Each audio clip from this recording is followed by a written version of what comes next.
Michael, much higher than anyone wants or expects.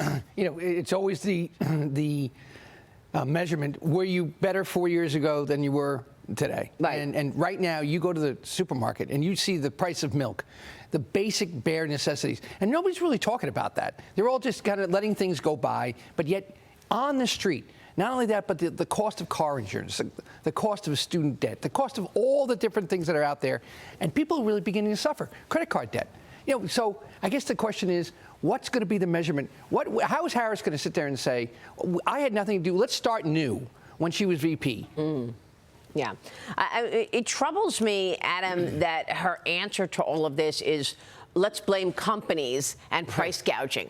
I mean, there's no acknowledgement whatsoever that they spent $7 trillion. And obviously, it was too many dollars chasing too few goods that caused 40-year high inflation. And now it's really hard to rein in. Yeah, just connect the dots. In fact, I think the Harris campaign needs a new tagline: "Hardships R US," because they have a track record, as you talk about. I mean, think about it: 10% inflation, $5 gas, record deficits, and don't forget mask mandates. We already know where they stand for. They're trying to rewrite it now to spin her into someone who accomplished great things at the border and ran artificial intelligence for the entire internet and on. But it's hollow. It doesn't ring true. We know better. I wonder if it'll work. It might, because people have such short memories. That's what's so upsetting, and because the mainstream media has just taken it hook, line, and sinker. Well, that's right. And I want to get your take, Todd, because Fox News' Peter Doocy asked President Biden yesterday if there will be much of a difference between his policies and Kamala Harris's policies. Watch this. How much more progressive is Vice President Harris than you as a candidate in the general? The issues we've worked on together have made great progress economically.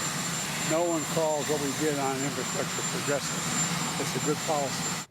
Actually, I think Kamala Harris has called herself progressive, Todd. I mean, you know. And has called the infrastructure bill law progressive as well. But to your earlier point, what concerns me if I'm the Trump campaign, I was speaking with one of my childhood friends yesterday. He lives in a very, very important swing state that will ultimately determine who's our next president. And he said he's voting for Kamala. And I'm like, why? He's like, I just prefer her. I don't like either of them, but I prefer her over Trump. Wow. He never mentioned the issues. And that's why it is so incumbent on President Trump and all Republicans to drive home the issues at every point. Because on every issue, for a strong majority of Americans, they win on the issues. Kamala Harris, Joe Biden, and the entire left are too far left. They are not in line with what the American people want. And you had Kamala Harris's VP candidate, Tim Walz, say one person's socialism is another person's neighborliness. Yeah. That is not where the majority of the American people are, and you need to get the majority of the American people to vote where their mind is, not where their personality preference is. Yeah, and the Journal wrote about his tax and spend agenda in Minnesota, and it's pretty scary. Rural Minnesota residents revealing how they feel about Harris's running mate, their governor, Tim Walz's liberal policies. Watch this. He is just about as far liberal as she is. And I think most of the people in Minnesota are happy about it because he might leave. Or at least be gone for a period of time. So we joke that we're mini California. He's put policies in place that have hurt small businesses. It's killing our small towns, our rural development.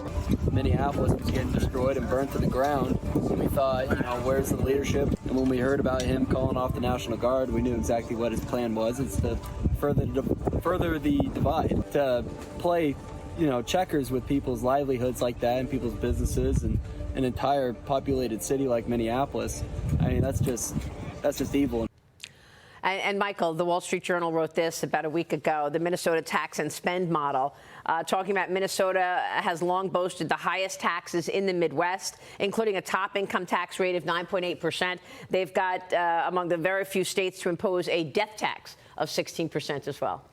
When you take a look at the policies from this particular state, what you see is that there's always this movement to bigger is better in terms of government. We can do things for you. But when it came to actually responding to civil unrest within their community, they didn't do that. There's a great cynicism within the electorate of that state that says, wait a minute, you're going to tax us more, but then we're not going to get the protections we need. What's seeping through this also is the crime issue, which people are very concerned about in this country. For sure. I want to see if she's going to unveil the kind of tax hikes that Biden was planning in his budget. $5.5 trillion in new taxes. We'll see. Yeah, no, I mean, that is frightening. Yeah. There's a reason why Minnesota has seen net migration out of the state since 2017. Big flight out of Minnesota. All right, we are just getting started this morning.